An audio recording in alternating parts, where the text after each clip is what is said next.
Hi, I'm Betty Long, and welcome to the Lighting Your Way podcast.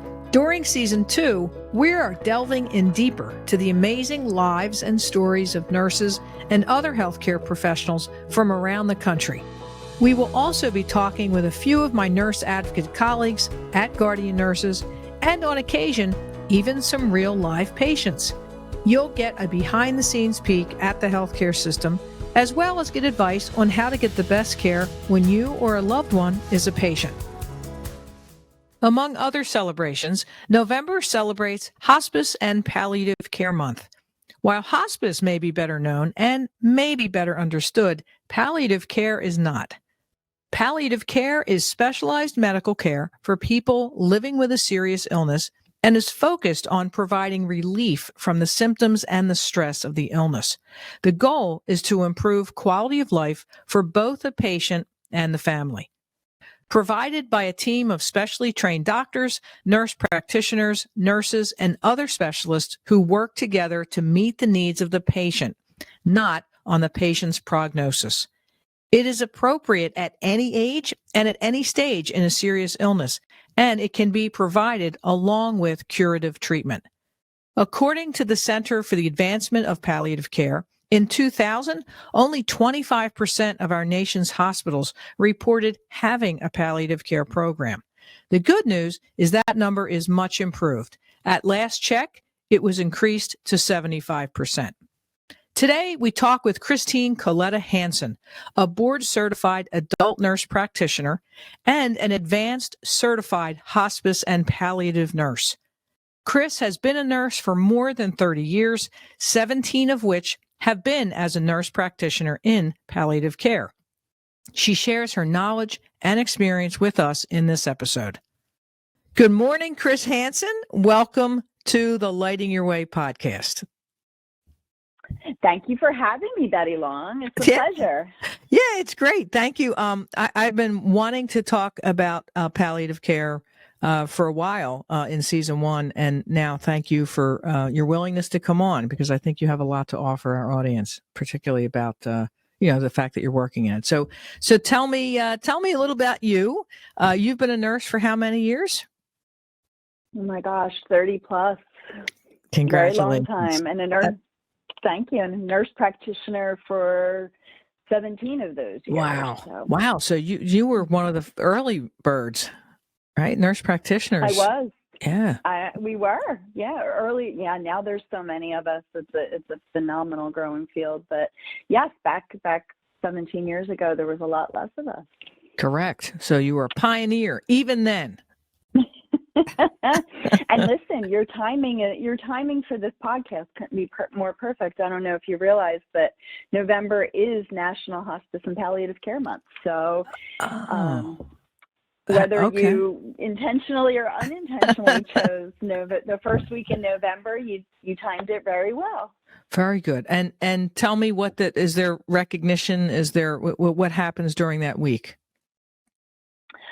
Honestly, I think each individual healthcare institution honors their staff in different ways, but it is the month that we all set forth and we recognize the specialties and the work that's done and the patients' lives that we touch every year. And I think it's a special time for certainly all of us to also kind of reflect on the year, and especially last year, right? Palliative care in the year of COVID was unlike anything any of us had ever seen. So it's just a nice time to always be reminded that the work that we do is important and impactful, and to remember a lot of the patients that we served. Right. Particularly if it's Thanksgiving and usually a month of gratitude. Absolutely. So you have been long time. Congratulations on your successful career, first of all. Thank you. I have known you a long time, but you weren't always in palliative care. So what has been your path to your current position? So that's always a great question. Everybody always asks that, and I love telling the story, actually. I started out as an ICU ICU nurse almost right out of school.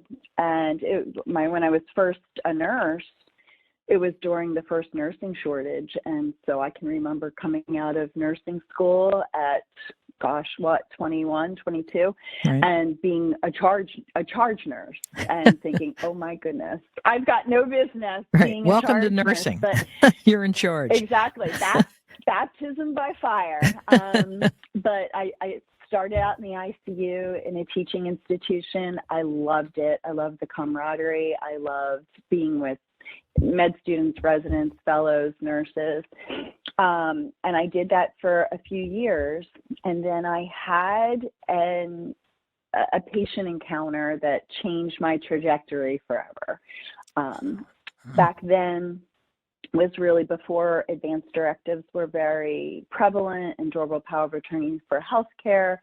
And we were taking care of a patient who was 102 years old, who had come in from a facility, who was cognitively impaired and fetally contracted.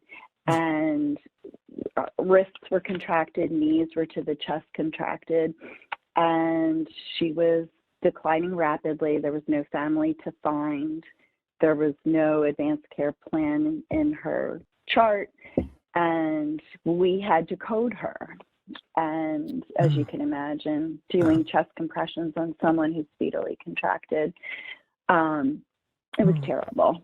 And it was something that I went home that night and had to really reflect on. And I think we all in nursing have those moments that sometimes change our path.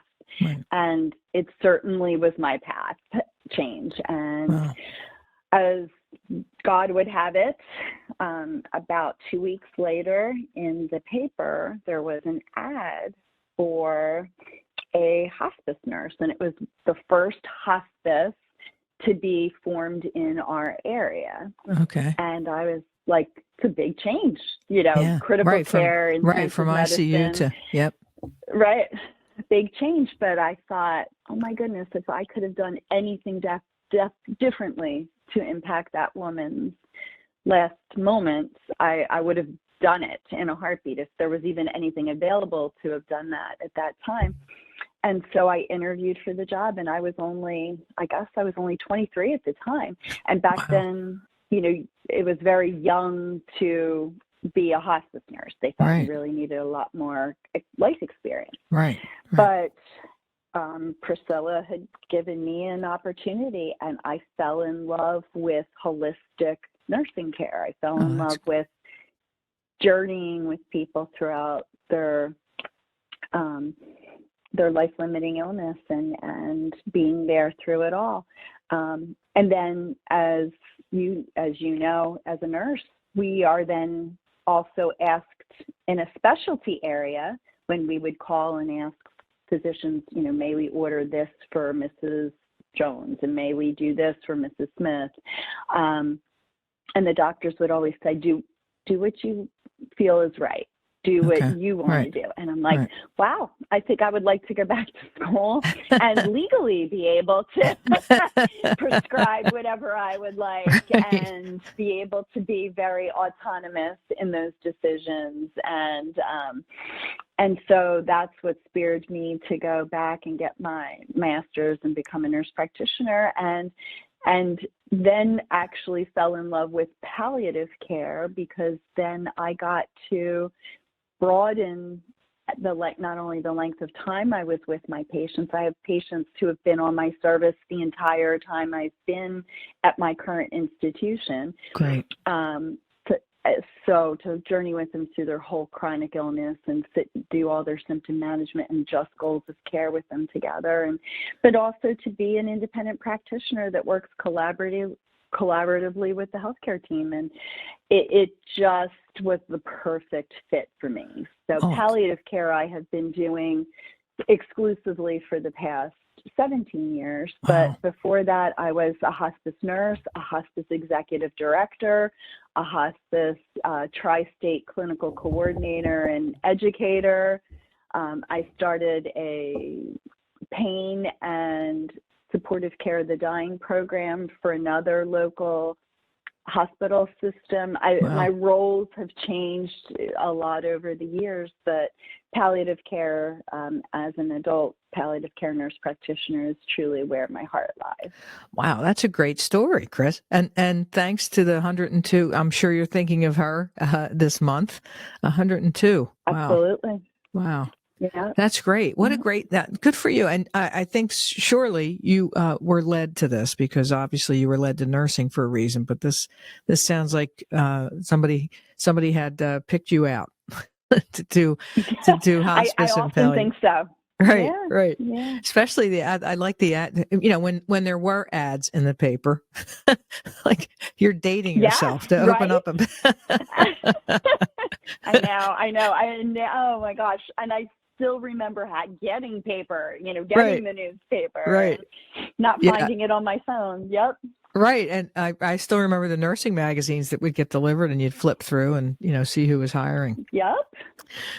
Exactly. So I think we have a lot to talk about, but I think one of the things, and we've talked a little bit before, there's a lot of misconceptions about palliative care. And I think, as you said, you worked in hospice care and now you're in palliative care. There is a distinction. Right. And I think I'd like to talk a little bit about some of the misconceptions, which you've alluded to. But the first is that palliative care is only for people who are dying. Right. You've said you've had people in your service for, as long as you've been at this one institution, and that's probably a couple of years. Right. So tell us a bit, like, how do you respond to that? Like that it's only for people who are dying? Yeah, I think it's very common for us to walk into a patient's room in the hospital, or a patient's home, or a nursing home, ALF, wherever they happen to be, and introduce yourself as a member of the palliative care team. And the very first words that a patient or family will say to you is, "Oh, I'm not ready for hospice." And so we start very, very frequently, we start off with that distinction and dispelling the myth that they're the same, that they're synonymous.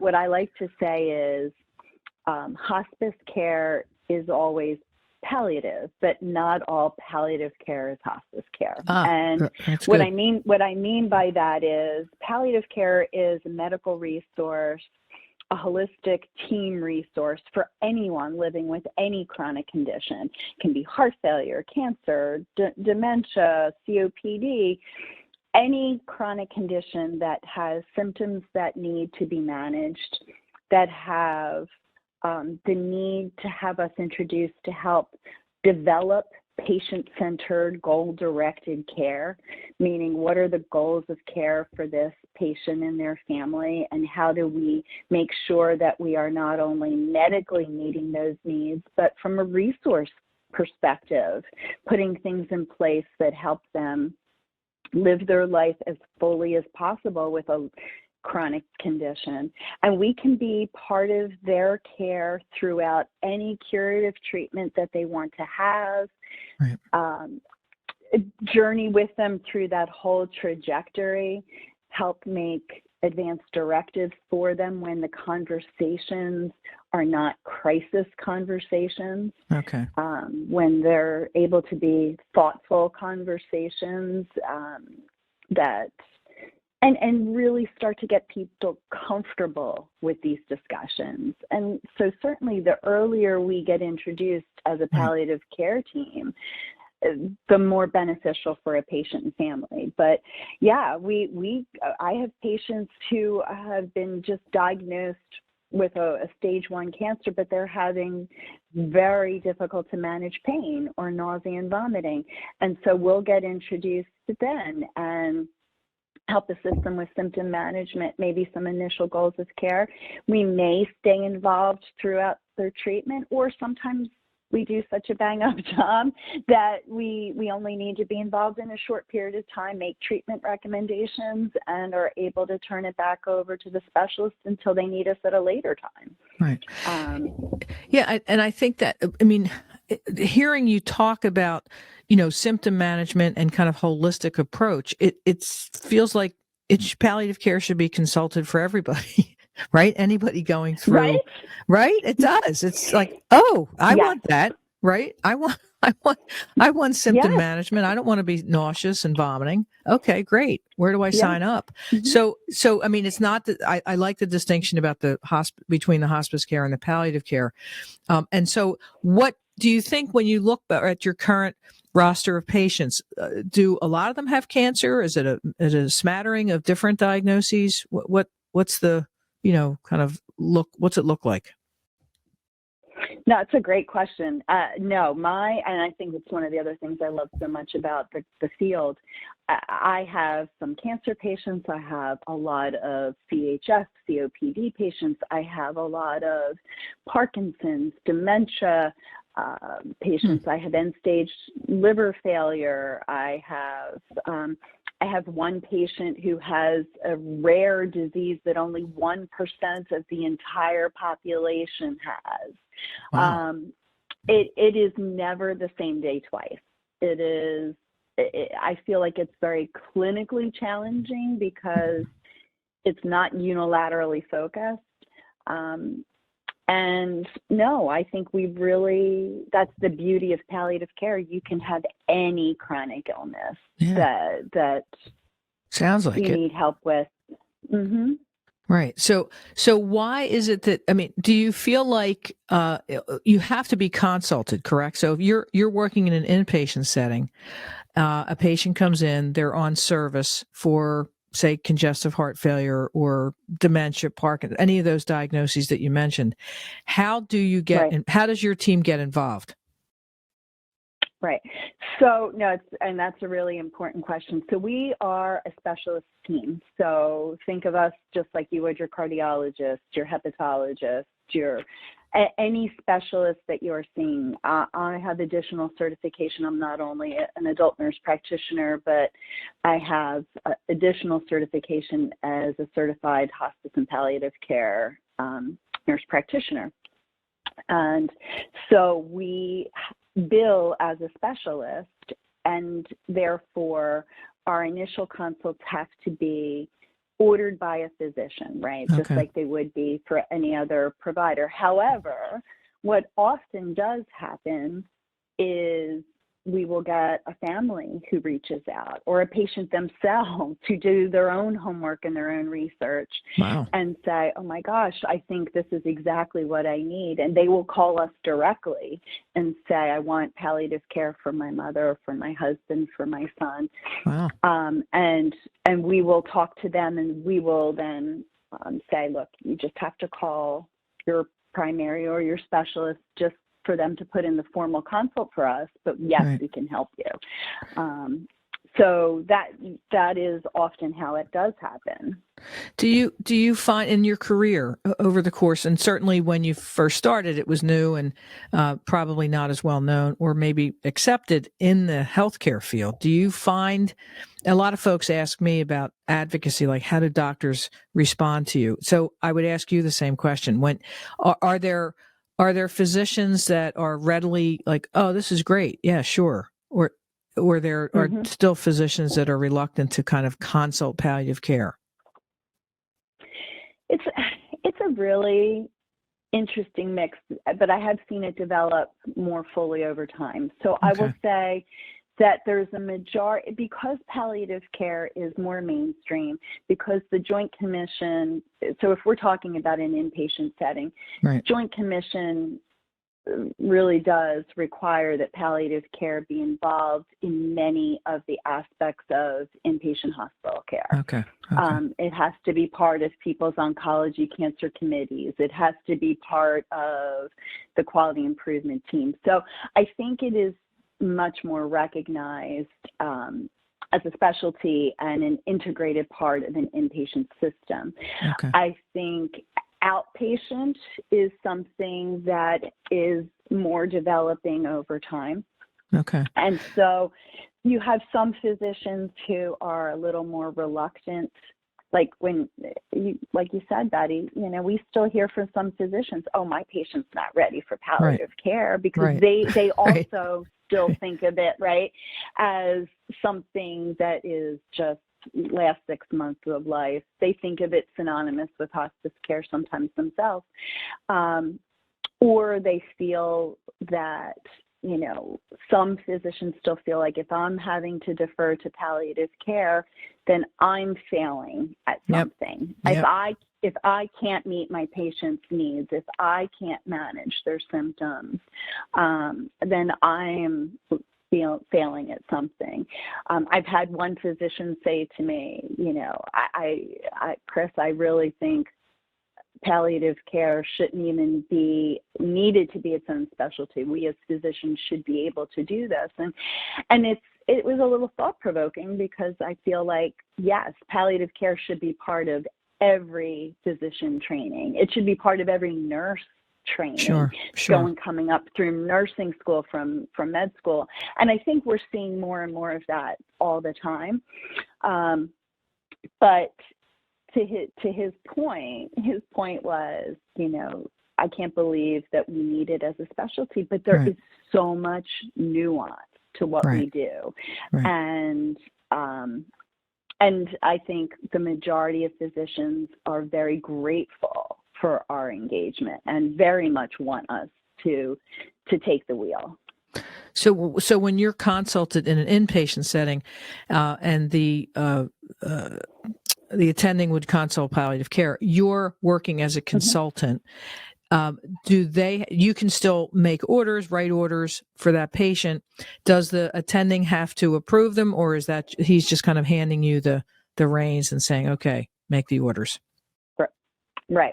Okay. So that's a really great question. And for each institution, I will tell you or sometimes each physician that you're interacting with, they can want it to be a little different. So in our institution, we have the ability, it's very fascinating. Each culture, right? Each culture you go into, you adapt to that culture to meet their needs.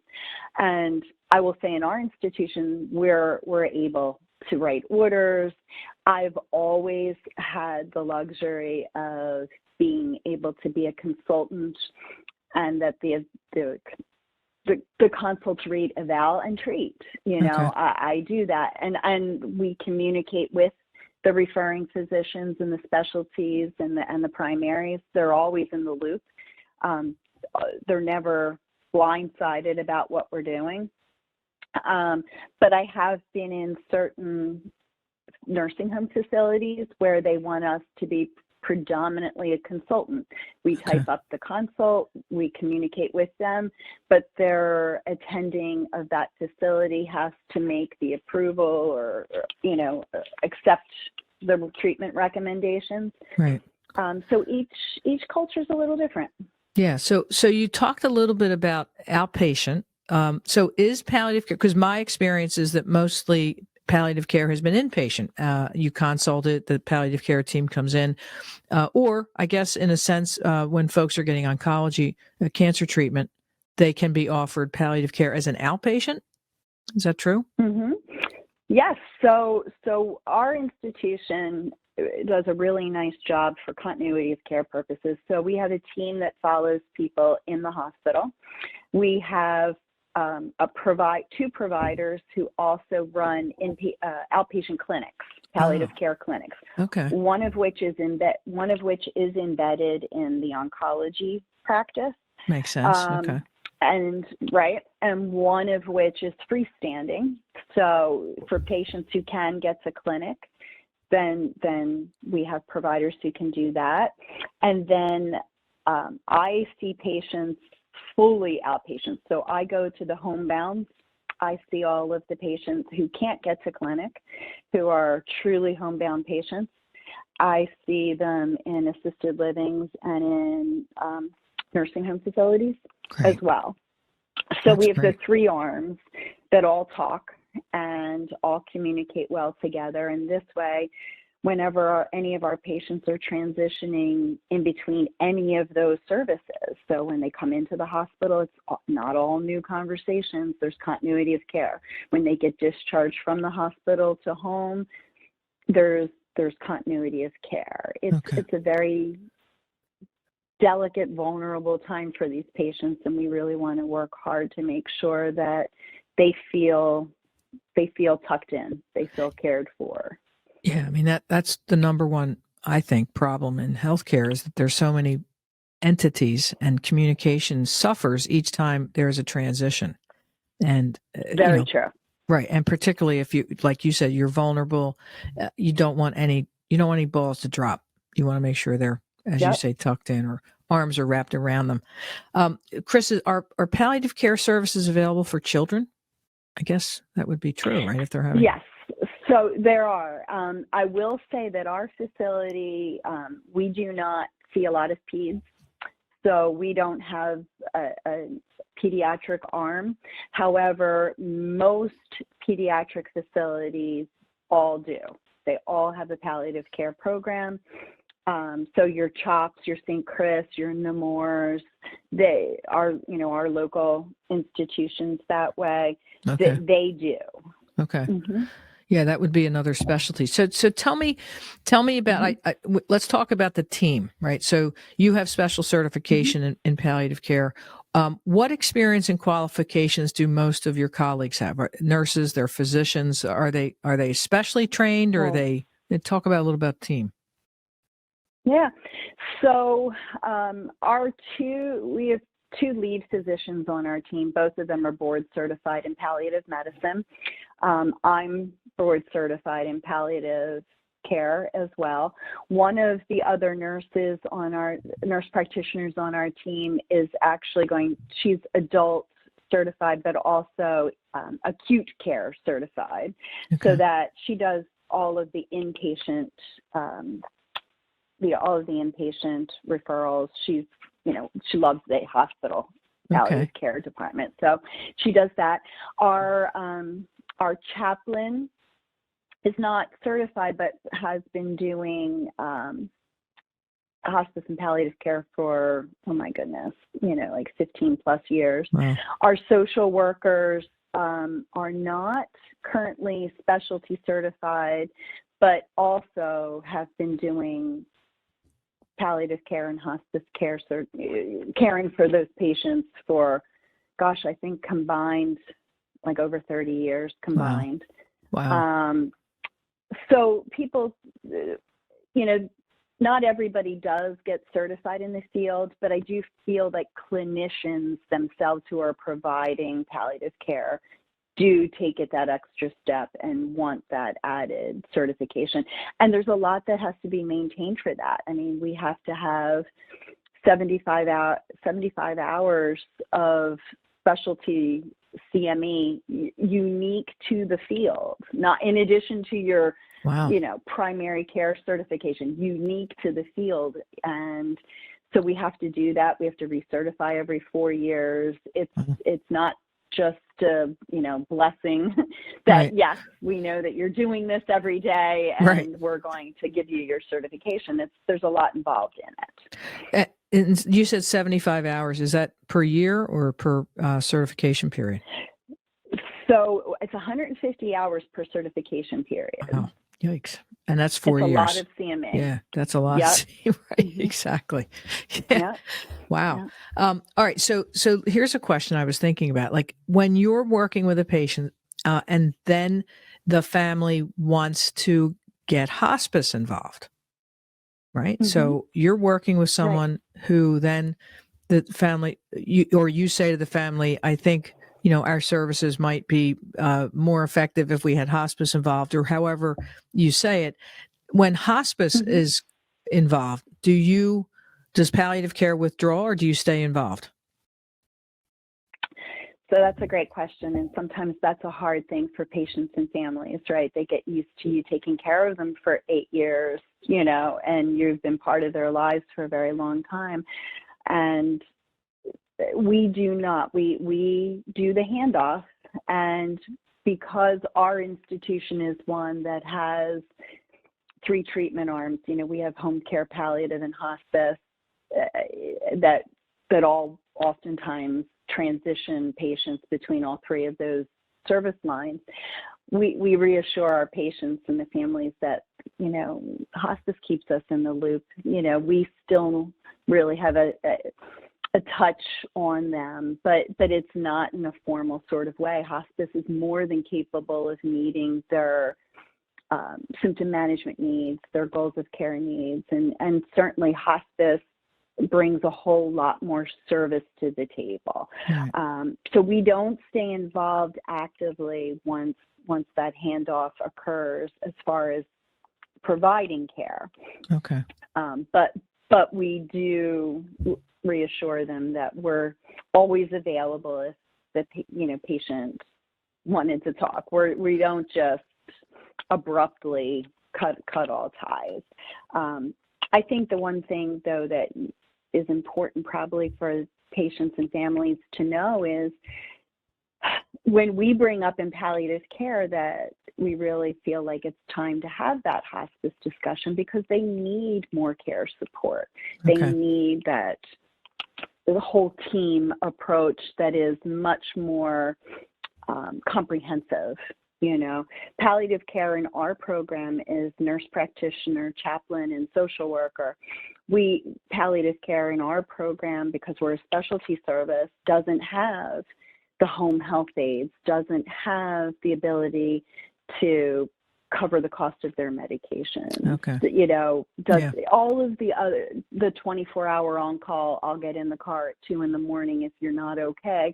We don't have that capability where hospice does. So when we have that discussion with somebody for the handoff, it's really look at what you can be getting, because right now your goal is comfort, and it is less interventional medicine. It's comfort-based care, Right. No, I think it's an important distinction. Now, a question came up for me. Is palliative, because it's always important to note, is palliative care covered by insurance, by most insurances or all insurances? Yes. So for us, because we are a specialty program, we are billed out just like any other specialist that you would see. Okay. Which allows us a really unique place. Some people's palliative care, some institutions' palliative care programs are built in under their home care program, right? So it might not be a nurse practitioner-driven program in the outpatient setting. Yeah. It might be under their home care that they call a bridge program. Okay. Now, for them, they have to meet home care criteria. They have to be homebound, you have to have a skilled nursing need, all those other things. But because of the way our program is nurse practitioner driven, outpatient, and specialist driven, we can work with any other part of a care team. So if somebody does have home care because they have skilled nursing, we can work together synergistically with that home care team. If they are still in treatment, if they're on clinical trials, if they're on protocols, we're able to be involved and get billed out as a specialist with concurrent programs. Okay. So what I've worked at a lot of hospitals that had a separate and distinct palliative care team that you, as I said, you get consulted, but I don't think, and correct me if I'm wrong, I don't think every hospital has the palliative care team as an entity. So when that's the case, is there something that a family or a patient could do? Like, what would they do if they didn't have does every hospital have a palliative care team? So for the most part, inpatient, the answer is yes. Okay. Almost every hospital at this point has a palliative care provider, inpatient. Okay. Outpatient, you are hitting the nail on the head. Yeah. It is much harder to find a home-based or outpatient-based palliative care program. Okay. And that's a challenge for us as well, because whenever we have a patient who's moving out of the area to be with other family or what have you, it is a challenge to find a palliative care program that will follow them outpatient. Right. That will do what you did for them in a different city or a different town. Yeah, because I think that. So what would have you ever had the instance when you've been consulted and you've gone in and thought, no, this patient isn't appropriate? Yes. Oh, yeah, good. I've had it both ways. No, absolutely.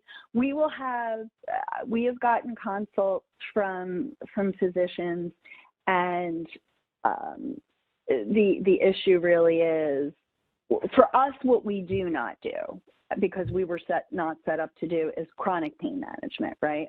Okay. Chronic pain management really, really does require, as we now know, a lot of multidisciplinary approach, multimodal therapy, and the ability to do testing as well, right? Okay. So we need to be able to, under federal guidelines, do urine drug screens, and to be able to involve PTOT, all the different multimodal aspects of chronic pain management. Okay. So we have agreed as a team, we will do pain management in the setting of their chronic illnesses, but we're not a chronic pain team. Okay. And so we'll often get referrals, from a doctor saying, look, we have this patient who has RA, or just osteoarthritis, or, what have you, or is chronic pain syndrome, and we're not comfortable treating, and it's very hard to find a pain provider. Would you do it? Oh, okay. And unless we feel we can do it very safely and meet their needs, we want to really try and stay as an organic palliative care team, right? Yeah. And then there's other patients where we'll get involved and we'll get referred, and the moment I walk in the door, the patient might be actively dying or close to death. And so from the moment I walk in the door, I'm on the phone with the hospice team, and we're doing a handoff in real time. Wow. I've had both extremes, where someone's not appropriate for palliative care, or someone is actively dying when we get there and needs hospice right away, and we'll do a handoff at that moment in time. Wow. Too late to consult, right? Too late, a little late in the game. Yeah. Chris, you've had hundreds, thousands, perhaps, of patient experiences. When you think back, right, on your career, is there any one patient experience that has stuck with you?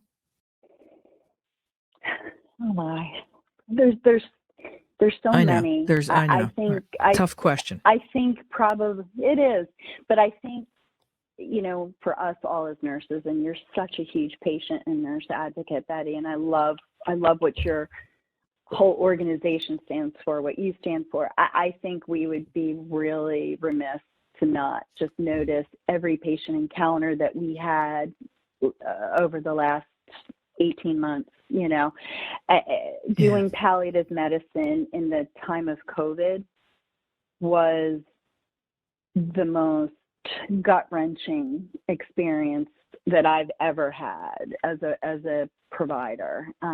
Having to have, instead of 1 or 2 patients dying a day, to have 7 or 8 or 9 a day, and have families not be able to be there with them, right? And to have all of this done on FaceTime or on the phone, or I think all of us who did any type of serious illness care during that time, every single one of those patients are burned, and their families are burned into my memory, because we had to do something on such a large, tragic scale, right? With us being the only people who were the touch points for the patient or the family. I'm going to a funeral on Saturday for one of my patients, and it was such a beautiful thing, because he was a young man in his 50s, and I'll never forget this either, who was battling lung cancer and actually doing very well with that, but sadly contracted COVID. Oh, jeez. And wound up passing from COVID, and his family called me and said, they're struggling because they had not gotten vaccinated. And, so there's emotions that are involved in that, in those choices and the what ifs. And so they're coping in a challenging way and have complicated grief. But it was interesting. They reached out and they're like, we want to make sure you're at this funeral because you were our eyes, you were our ears, you were our person. And I just think for any healthcare provider who survived the last year, who survived 2020, Right. I think it's just those are the experiences that I take away the most. Yeah, it's a lot to bear witness to. That was Yeah. Right, and to still bear witness to, because obviously people are still getting pretty sick and dying. And such a large scale. So like doing palliative care is a wonderful thing, but then when you're amped up exponentially and doing it at rapid fire speed because people were just so sick, it just was something I would not want to have to live through twice. That's for sure. Well, let's, from your lips to God's ears, let's hope that the volume and the severity and just the sheer, I guess, pain of it all eases as we go into this winter, because I don't think nobody wants a repeat of 2020. That's for sure. No. So two more questions. I don't want to keep you, but if our listeners were wanting more information to find out about palliative care, is there a national organization? Is there a website? What would you recommend they do? Right. So one of the national, the beauty of it is if you Google palliative care, as everybody does Google everything anymore, a long list of resources will come up that will also include your local institutions. Okay. So, always kind of start local for where you are. But as far as national organizations, if you were to Google the National Hospice and Palliative Care Organization, they are a phenomenal resource, and they also have member organizations, so they can help facilitate you finding something in your area. Okay. Another is called CAPC, C-A-P-C, Center for the Advancement of Palliative Care. Okay. They also have resources available. Okay. It is much easier now to find those things. Yes, thanks to Dr. Google. We just get online and voila. There it is. And then you type in palliative care and there's 30 million answers. So I wonder about the 29 million if you get to scroll down to page 523. Chris, what do you do for fun? You have a lot to carry day in and day out. So how do you shake it? How do you get let go? Yeah, I will say that I felt I was awakened during last year that I really was not doing what I needed to do to take care of myself. Okay. And I think, as many of us care providers can attest, it kind of tested our mettle. But what I will say is that experience of learning, my goodness, I gained so much weight. I wasn't exercising. I wasn't meditating. I was just kind of treading water. Right. And I think a lot of us, healthcare providers can attest to the fact that for those of us who did not do a good job of taking care of ourselves, that has become a focus for us now. Okay. So I now started to exercise. I engaged in a weight loss coach. I've been meditating. I've lost 60 pounds. Wow. Yikes. I actually made it a focus that I needed to take better care of myself. Good for you. I have two Good for you. sons. one of them's in high school and in all of his sports and his travel soccer and basketball and school stuff. And then I have another son who plays baseball for Villanova. And so I've always been doing things for them and doing things for our patients, but I really was not taking good care of myself. And I find that now I am a much better engaged, less burnt out care provider. And spending more time doing fun things and traveling more if I can, and just really engaging into the land of the living instead of kind of just rolling with the land of the sick, and I will say that other nurses had helped facilitate that with me, and I'm very grateful. That's wonderful. I know that that's a hard thing for a lot of nurses, some of my team included. We try, right? We have fun things to do and, just to get out and enjoy life, because you do need to be more present for folks. And certainly you do. Absolutely.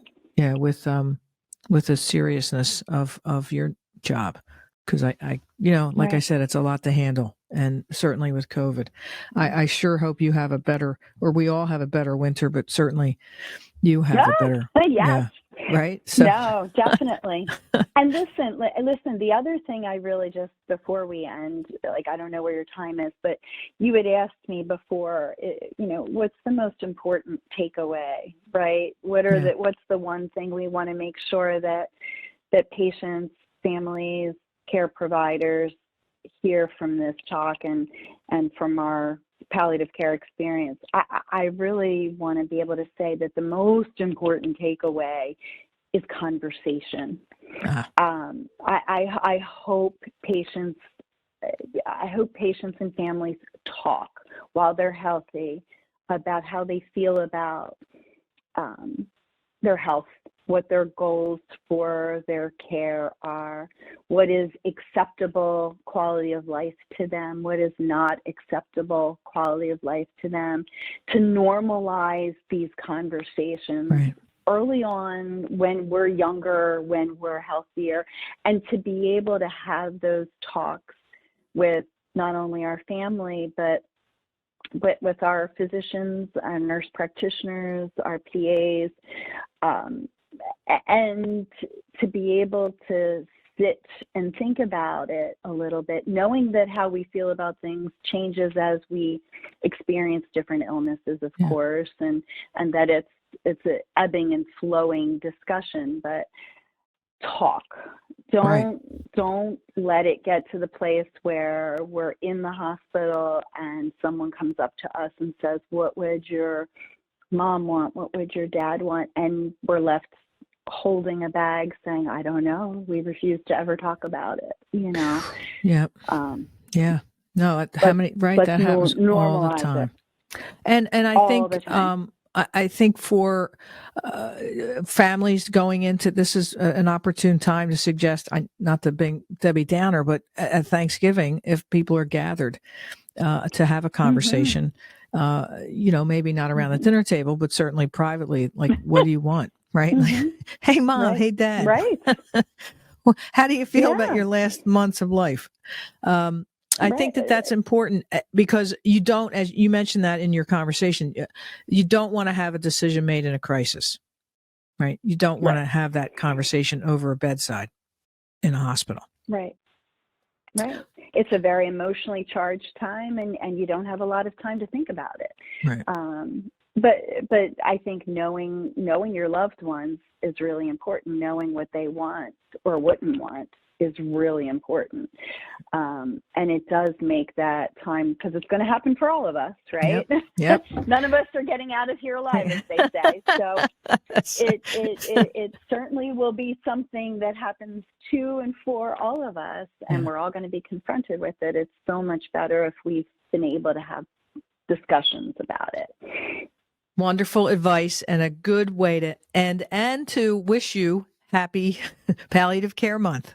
I hope that you are. Thank you, Betty. I hope there's lots of celebrations ahead for you, because it's early in November. So hopefully throughout the month you can enjoy your your recognition, because you deserve it. Thank you. Thank you so much. And thank you for hosting these podcasts. This is so informative. Yes, thank you. And I appreciate your time, and we will talk soon. You've got it. Thanks, All right. Patty. Take care. Bye-bye. Bye-bye. If you have any questions that you would like us to address in a future episode, please email us at podcast@guardiannurses.com. That email again is podcast@guardiannurses.com. We would love to hear from you. Thank you for joining us this week. You can find the Lighting Your Way podcast on Apple Podcasts, Google, YouTube, Spotify, and Stitcher. If you liked what you heard, tell a friend and leave us a review. You can learn all about Guardian Nurses Healthcare Advocates on our website, guardiannurses.com. So until next time, find some joy in your life, pet all the good doggies and kitties, and remember to tell your people that you love them. Take care.